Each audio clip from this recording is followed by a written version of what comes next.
یہ جو 4 رکعت نماز ہے، اس کے پڑھنے پر جو اجر و ثواب ہے وہ بے انتہا، لا تعداد، بے شمار ہے۔ ان 4 رکعتوں کے پڑھنے پر بہت زیادہ اجر و ثواب ملتا ہے۔ شب برات کی رات جو کہ بابرکت، فضیلت والی، رحمت والی رات ہے، جہاں ہم دیگر نوافل کا اہتمام کرتے ہیں، اس رات ان 4 رکعت کا ضرور اس رات اہتمام کیجئے۔ ویسے تو یہ 4 رکعت کسی بھی وقت پڑھ سکتے ہیں، کبھی بھی پڑھ سکتے ہیں، لیکن چونکہ شب برات کی رات نوافل کا اہتمام کیا جاتا ہے تو ان 4 رکعتوں کو ضرور اس رات پڑھنے کی کوشش کیجئے، کیونکہ ان کے پڑھنے پر جو فضیلت ہے وہ خود نبی کریم صلی اللہ علیہ وسلم نے بیان فرمائی۔ ابن ماجہ کے اندر روایت موجود ہے۔ حدیث کا مفہوم ہے، حضرت عباس رضی اللہ تعالی عنہ بیان کرتے ہیں کہ رسول اکرم صلی اللہ علیہ وسلم نے ارشاد فرمایا کہ اے چچا، کیا میں تجھے عطا نہ کروں؟ کیا میں تجھ پر احسان نہ کروں؟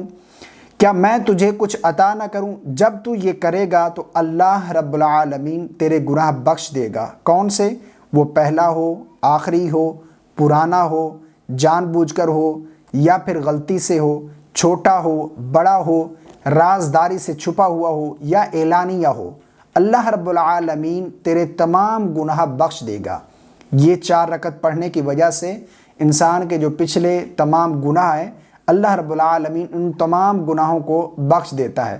اور رسول اکرم صلی اللہ علیہ وسلم نے ارشاد فرمایا کہ ہو سکے تو اسے ہر روز پڑھو، ہر روز نہیں تو جمعہ کے دن، ہر جمعہ کے دن پڑھو، اگر جمعہ کے دن بھی نہیں تو مہینے میں 1 مرتبہ، مہینے میں 1 مرتبہ نہیں تو سال میں 1 مرتبہ، اگر سال میں بھی 1 مرتبہ نہیں پڑھ سکتے کم سے کم زندگی میں 1 مرتبہ ان 4 رکعت کو ضرور ادا کرو۔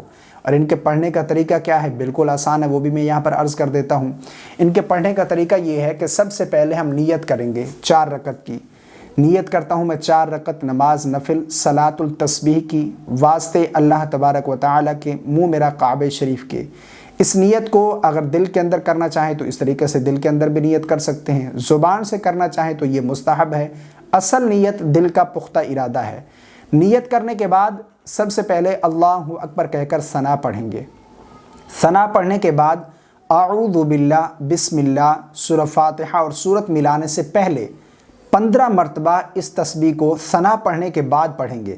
سبحان اللہ والحمد للہ ولا الہ الا اللہ واللہ اکبر۔ ثنا پڑھنے کے بعد 15 مرتبہ یہ تسبیح پڑھیں گے۔ اس کے بعد پھر اعوذ باللہ، پھر بسم اللہ، پھر سورہ فاتحہ پڑھیں گے، پھر کوئی سورت ملائیں گے۔ سورت ملانے کے بعد پھر رکوع میں نہیں جائیں گے، بلکہ سورت ختم کرنے کے بعد پھر 10 مرتبہ اس تسبیح کو قیام کی حالت میں دوبارہ پڑھیں گے۔ سبحان اللہ والحمد للہ ولا الہ الا اللہ واللہ اکبر۔ اس تسبیح کو قیام کی حالت میں 25 مرتبہ، 15 مرتبہ سورہ فاتحہ اور سورت ملانے سے پہلے اور 10 مرتبہ سورہ فاتحہ اور سورت ملانے کے بعد رکوع میں جانے سے پہلے 25 مرتبہ قیام کی حالت میں۔ اس کے بعد پھر اللہ اکبر کہہ کر رکوع میں جائیں گے۔ رکوع کی تسبیح پڑھیں گے سب سے پہلے، پھر اس تسبیح کو رکوع کی حالت میں 10 مرتبہ پڑھیں گے۔ پھر رکوع سے کھڑے ہوں گے تو سب سے پہلے ربنا لک الحمد، اس کے بعد پھر 10 مرتبہ اس تسبیح کو پڑھیں گے۔ تسبیح پڑھنے کے بعد پھر اللہ اکبر کہہ کر سجدے میں جائیں گے۔ سب سے پہلے سجدے کی تسبیح پڑھیں گے۔ سجدے کی تسبیح پڑھنے کے بعد پھر سجدے کی حالت میں 10 مرتبہ اس تسبیح کو دوبارہ پڑھیں گے۔ سبحان اللہ والحمد للہ ولا الہ الا اللہ واللہ اکبر۔ پھر سجدے سے اٹھ کر بیٹھیں گے تو پھر دونوں سجدوں کے درمیان، یعنی جو جلسہ ہے، ایک سجدہ کیا پھر اٹھ کر بیٹھے، پھر دوسرا سجدہ کیا، 2 سجدوں کے درمیان جو بیٹھنا ہے اسے جلسہ کہتے ہیں۔ جلسے کی حالت میں پھر ہم اسے 10 مرتبہ پڑھیں گے۔ 10 مرتبہ پڑھنے کے بعد پھر دوسرا سجدہ کریں گے۔ دوسرے سجدے میں سب سے پہلے سجدے کی تسبیح پڑھیں گے، اس کے بعد پھر اس تسبیح کو 10 مرتبہ پڑھیں گے۔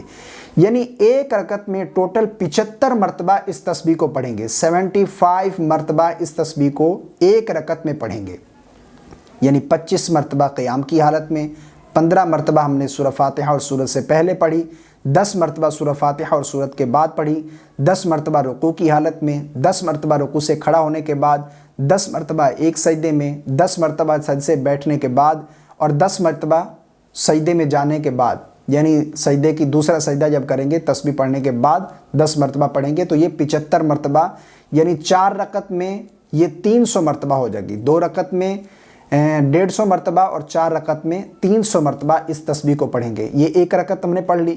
دوسری رکعت میں سب سے پہلے ہم کھڑے ہوں گے تو اس تسبیح کو 15 مرتبہ پڑھیں گے، کیونکہ سورہ فاتحہ سے پہلے قیام کی حالت میں 15 مرتبہ، سورہ فاتحہ اور سورت کے بعد 10 مرتبہ پڑھیں گے۔ 15 مرتبہ یہ تسبیح پڑھی، سورہ فاتحہ اور سورت میں ملائیں گے، اور اس کے بعد پھر اس تسبیح کو 10 مرتبہ پڑھیں گے، پھر رکوع کریں گے، 10 مرتبہ پڑھیں گے، پھر رکوع سے کھڑے ہوں گے۔ اسی طریقے سے ہم جس طرح پہلی رکعت میں بتا چکا ہوں اسی طرح ہم پڑھیں گے، اور پھر قعدہ کریں گے، تشہد، درود اور دعا پڑھ کر رب جعلنی یہ مکمل پڑھ کر پھر تیسری رکعت کے لیے جب ہم کھڑے ہوں گے تو اب ثنا سے شروع کریں گے، جس طرح ہم نے پہلی رکعت پڑھی تھی ثنا پڑھیں گے، اس کے بعد پھر 15 مرتبہ تسبیح پڑھیں گے، پھر اعوذ باللہ، پھر بسم اللہ، پھر اسی طریقے سے سورہ فاتحہ اور سورت پڑھیں گے۔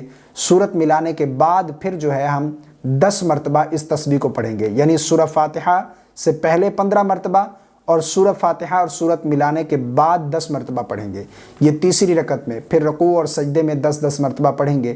اسی طرح چوتھی رکعت بھی ہم ادا کریں گے تو سب سے پہلے چوتھی رکعت میں 15 مرتبہ تسبیح پڑھیں گے، پھر سورہ فاتحہ پڑھیں گے، پھر کوئی سورت ملائیں گے، پھر 10 مرتبہ تسبیح پڑھیں گے، رکوع اور سجدہ کر کے ہم پھر قاعدہ میں بیٹھیں گے۔ تو قاعدہ میں جب تشہد، درود اور دعا پڑھیں گے تو اس وقت ہم نے یہ تسبیح نہیں پڑھنی۔ قاعدہ کریں گے آخرہ، اس میں تسبیح پڑھیں گے، تشہد، دعا، درود وغیرہ پڑھ کر اپنی نماز کو مکمل کریں گے۔ تو یہ 4 رکعت صلاۃ التسبیح پڑھنے کا بالکل آسان طریقہ میں نے آپ کے سامنے بیان کیا۔ امید کرتا ہوں آپ کو سمجھ آ گیا ہوگا۔ تو اس رات میں یہ 4 رکعت کا اہتمام ضرور کیجئے، کیونکہ اس کو تو کبھی بھی پڑھ سکتے ہیں، روزانہ پڑھنا چاہیں پڑھ سکتے ہیں، اگر ہفتے میں 1 مرتبہ پڑھنا چاہیں پڑھ سکتے ہیں، یا پھر مہینے میں 1 مرتبہ، سال میں 1 مرتبہ، زندگی میں کم سے کم 1 مرتبہ اسے ضرور پڑھ لیں۔ تو چونکہ وقت ہوتا ہے نوافل پڑھنے کا، تو اس رات میں یہ 4 رکعت نوافل کا اہتمام ضرور کیجئے۔ اللہ سے دعا ہے کہ اللہ رب العالمین ہمیں اس رات کی برکات اور رحمتیں عطا فرمائے۔ آمین۔ السلام علیکم ورحمۃ اللہ۔